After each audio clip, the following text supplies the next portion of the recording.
Santai.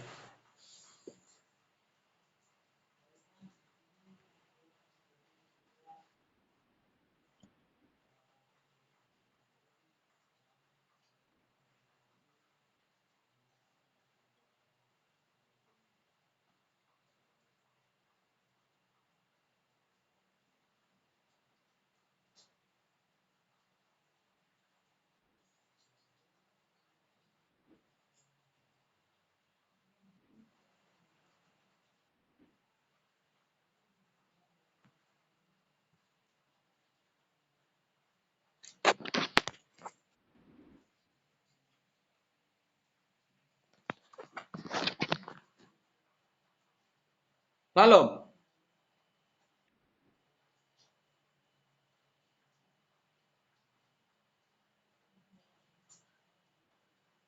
nyeng. Nyeng. Lalu. Oh, lah rekam mau nyengok. Oke. Aw lah nyeng tolong nyeng.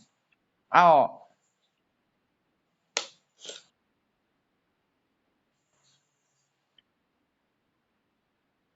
Ngeracau na caya ya.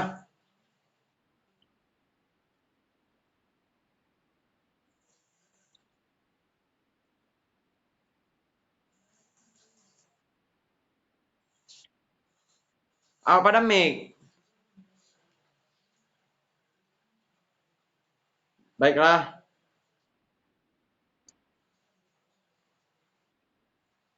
Bismillahirrahmanirrahim. Assalamualaikum warahmatullahi wabarakatuh.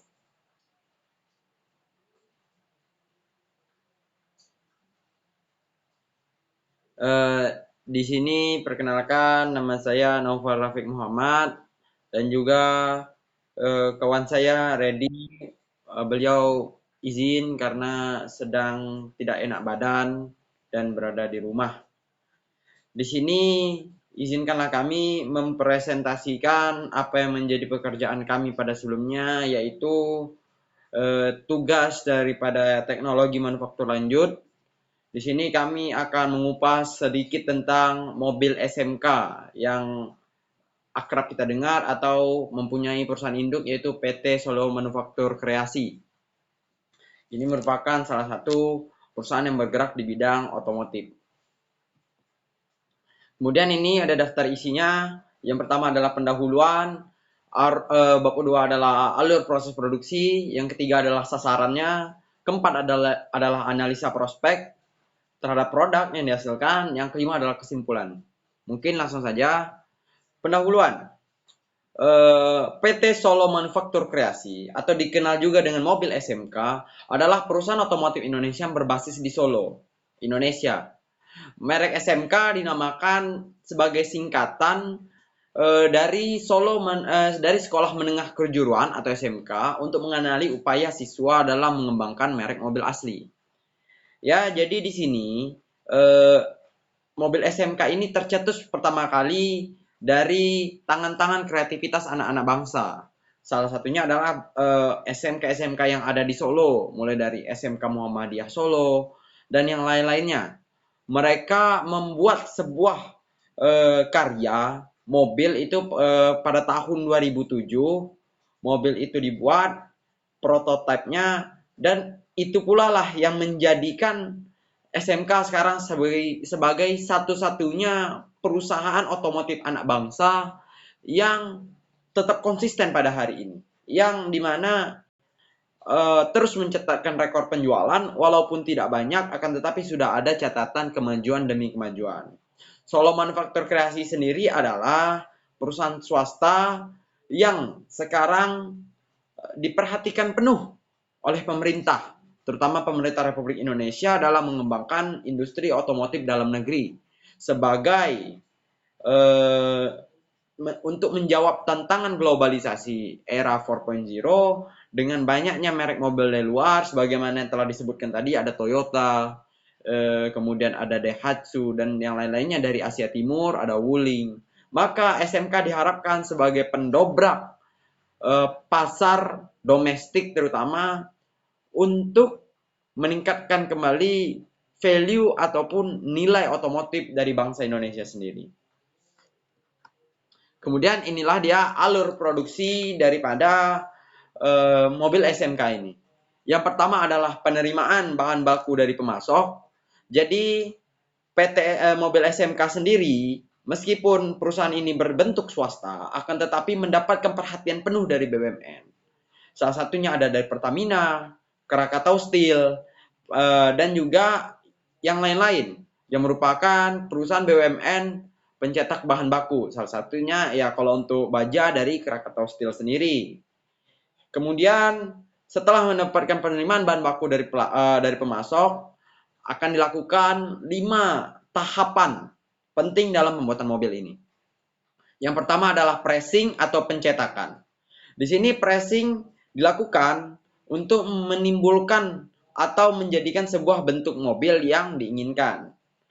Ketika telah selesai, maka akan dilakukan adalah welding atau pengelasan. Baik itu pengelasan pintu, pengelasan knalpot, kemudian juga pengelasan rooftop dan yang lain-lainnya.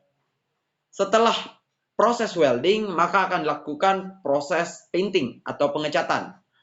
Pengecatan di sini bertujuan untuk menambah estetika dan nilai seni daripada mobil tersebut. Sehingga mobil itu menarik minat masyarakat dari segi bentuk dan juga warnanya. Setelah proses painting, ada namanya proses assembling atau perakitan. Di sini tentunya dibutuhkan karyawan yang memang mempunyai sertifikat quality control dalam menjaga ketahanan barang tersebut agar terjamin untuk dipakaikan kepada masyarakat umum. Yang terakhir adalah checking atau pengecekan terakhir. Pengecekan ini juga tidak dilakukan dengan sembarang orang. Ini untuk menguji aerodinamis, kemudian juga uji bocor, uji kuat, dan yang lain-lainnya agar uji layak dan juga mendapatkan izin daripada Kementerian Perhubungan selaku bagian dari pemerintah yang mengurusi tentang transportasi. Apabila gagal, maka akan dilakukan pengecekan ulang. Ketika pengecekan ulang, tentunya apabila pengecekan tersebut ketika dalam satu proses tadi ada yang rusak, kemudian dicek ulang. Setelah dicek ulang ternyata masih ada atau masih bisa ditoleransi, maka akan dilakukan proses dari awal lagi. Akan tetapi apabila tidak bisa ditoleransi lagi, maka barang tersebut akan didaur ulang karena bersifat karena bersifatnya adalah recycle from package tadi. Ya. Kemudian sasaran. Sejauh ini mobil SMK baru mencetak beberapa tipe mobil saja. Yaitu tipe pertama adalah mobil Bima, yang dimana mobil Bima ini adalah mobil pick up. Kenapa sih tujuannya membuat mobil pick up? Karena untuk menjangkau masyarakat Indonesia yang masih bergantung kepada komoditas hasil bumi. Jadi pertama sasaran daripada mobil Bima tersebut atau pick up tersebut adalah komunitas tani.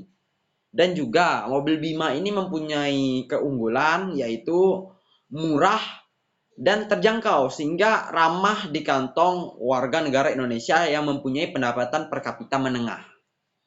Kemudian yang kedua adalah angkutan. Angkutan di sini juga digunakan sebagai angkutan pedesaan.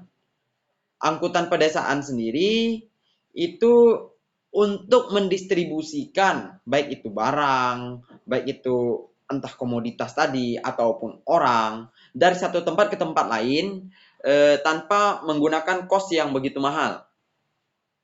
Kemudian yang ketiga adalah pedesaan. Pedesaan sendiri hampir sama dengan komoditas hasil bumi tadi. Kenapa ditujukan kepada pedesaan? Karena visi daripada mobil SMK sendiri adalah bagaimana menjangkau seluruh rakyat Indonesia untuk memiliki mobil dan juga bagaimana mendistribusikan hasil dari Indonesia untuk dinikmati oleh warga negara Indonesia sendiri. Yang terakhir adalah pasar domestik. Ini selain daripada pick up juga mereka membuat sebuah mobil SUV yaitu mobil SMK Raja Wali. SMK Raja Wali sendiri adalah mobil yang dibuat untuk menjawab tantangan bahwasannya mobil Indonesia masih lagi bersaing dengan produk-produk luar. Ini tidak kalah dengan kawan-kawan yang berada di kelasnya seperti Terios, kemudian Rush, kemudian juga Almas dan yang lain-lain. Bahkan mobil Raja Wali ini sampai sekarang dipakai sebagai kendaraan dinasnya oleh Wali Kota Solo. Pengembangan. Nah, sebagaimana yang kita tahu bahwasannya pengembangan sendiri sudah ada sekitar 8 prototipe sampai saat ini, bahkan akan lebih. Ya, mulai kita lihat daripada SMK Bima yang merupakan andalan di mana ini adalah mobil pick up tadi yang untuk meramaikan pasar otomotif di Indonesia. Selain daripada eh, Panther ataupun juga tadi Grand Max dan yang lain-lainnya mobil pick up Tata gitu. Bima ini menjawab dan merupakan pengembangan ya untuk menjadikan Indonesia ini sebagai salah satu bangsa yang bisa mencetak otomotif terutama mobil dalam negeri sendiri. Bahkan SMK Bima ini sampai sekarang sudah dibuat prototipe mobil listrik. Ini merupakan sebuah terobosan terbaru di mana pick up sendiri di Indonesia rata-rata masih menggunakan diesel dan juga bensin atau BBM ya, bahan bakar minyak gitu. Di sini mobil Bima akan dibuat dengan teknologi tenaga mobil listrik. Ini tentunya semakin ramah lingkungan dan juga mengurangi emisi karbon yang ada di Indonesia. Kemudian ada SMK Dikdaya, kemudian ada juga SMK Garuda. Ya, SMK Garuda ini merupakan mobil pick up yang dimana berada di kelas Strada seperti itu. 4x4 WD yang dimana untuk jalan menanjak, kemudian kegiatan off-road, maka SMK Garuda bisa menjawab itu. Kemudian juga ada SMK Borneo, ada SMK Borneo dan Dikdaya itu merupakan mobil MVP, MPV ya, MPV yang dimana mobil ini untuk keluarga dan juga bagaimana mobil ini menjadi suatu hal yang bahasa kasarnya wajib dimiliki oleh orang Indonesia. Terkait pengembangan-pengembangan lainnya juga, mobil SMK ini sendiri sudah mengalami banyak pengembangan. Akhirnya pada tahun 2017 kalau tidak salah, mobil SMK itu yang awalnya hanya berasal daripada tangan-tangan para siswa SMK, bahkan sekarang sudah terbuat bengkel yang berada di Solo. Dan ini merupakan sebuah kemajuan dan mereka sekarang berkolaborasi dengan beberapa perusahaan mobil yang ada di Cina. Tentunya proses kolaborasi ini kita harapkan dapat menimbulkan hal yang positif dan juga dapat menimbulkan hal-hal yang mampu sifatnya membangun untuk negara terutama industri otomotif kita. Terakhir, kesimpulan yang dapat saya ambil adalah SMK sendiri saya yakin dan menyimpulkan analisa saya adalah bahwasannya SMK sendiri akan berkembang pesat 10-20 tahun ke depan dalam jangka panjang dikarenakan SMK sendiri sejauh ini meskipun bukan perusahaan mobil pertama akan tapi perusahaan mobil dalam negara sendiri yang mampu konsisten di mana sangat jarang ya industri otomotif dalam negara sendiri yang begitu konsisten dan tangguh di tengah segala tantangan dan juga saya harapkan saran saya kepada SMK agar membuka setidaknya seperti cabang di luar-luar kota karena sejauh ini PT SMK sendiri masih menerima pesanan yang sifatnya pusat. Itu juga yang akan itu menurut saya masih berbentuk sebuah kekurangan di mana harus diperbaiki lagi untuk lebih ke depannya. Akan tetapi sekian yang dapat saya sampaikan. Semoga dengan presentasi saya ini tentang mobil SMK dapat menggugah hati kita untuk mencintai produk-produk dalam negeri. Terima kasih. Assalamualaikum warahmatullahi wabarakatuh. Yang ingin bertanya dipersilahkan. Ya, dipersilahkan Saudara Suryadi.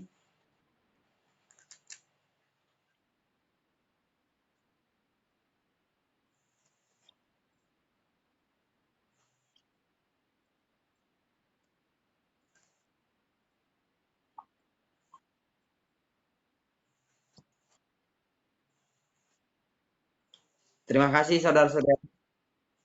Terima kasih. Saudara Naca, silakan saudari Naca.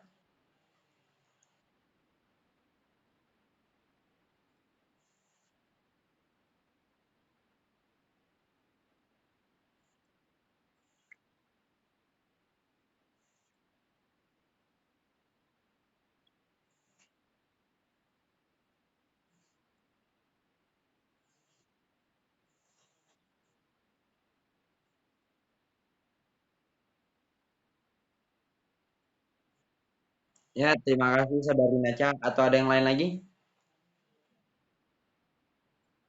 Baik, saya akan menjawab pertanyaan Suryadi. Eh, Saudara Suryadi, terkait apa saja sih tipenya? Sebagaimana yang tadi saya jelaskan bahwasannya saat ini eh, SMK sendiri untuk proses produksi ya, bukan prototype. Untuk proses produksi sendiri selain daripada pick up, itu juga ada mobil SUV atau namanya sekarang bahasa apanya itu SMK Raja Wali. Nah, SMK Raja Wali itu tipenya mobil SUV di mana setipe dengan Rush, Terios, juga tipe CR-V. Meskipun dalam berbagai kelasnya mungkin masih banyak yang harus di-upgrade dan dipelajari lagi, akan tetapi saya menilai itu sudah sebuah kemajuan seperti itu.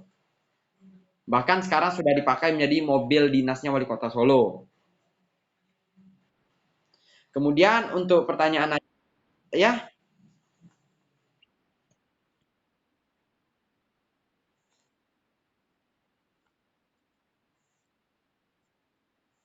eh, eh, SMK, SMK, dia SMK, SEMKA.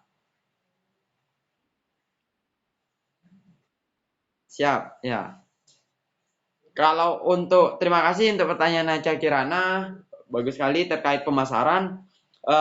Sebagaimana yang saya jelaskan bahwasannya SMK sendiri merupakan salah satu industri otomotif yang masih muda ya, masih belum mencapai satu dekade umurnya.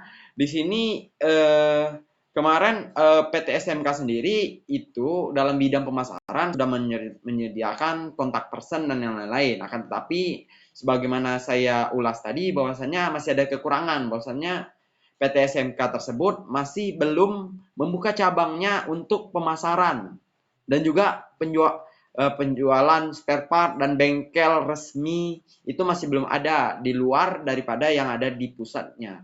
Pusatnya itu di Solo. Oleh karena itu menjadi tantangan bagi PT SMK untuk terus berkarya dan juga membuka cabangnya di luar-luar provinsi untuk menjawab tuntutan pasar domestik.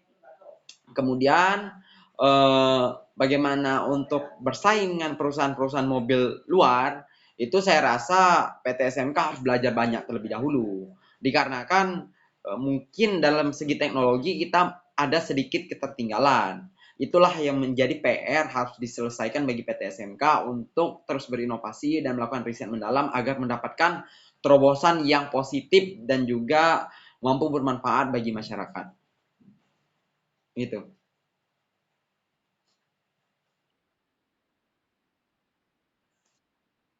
Ya, terima kasih. Terima kasih atas segala perhatiannya. Saya akhiri. Wabillahi taufiq walhidayah. Assalamualaikum warahmatullahi wabarakatuh.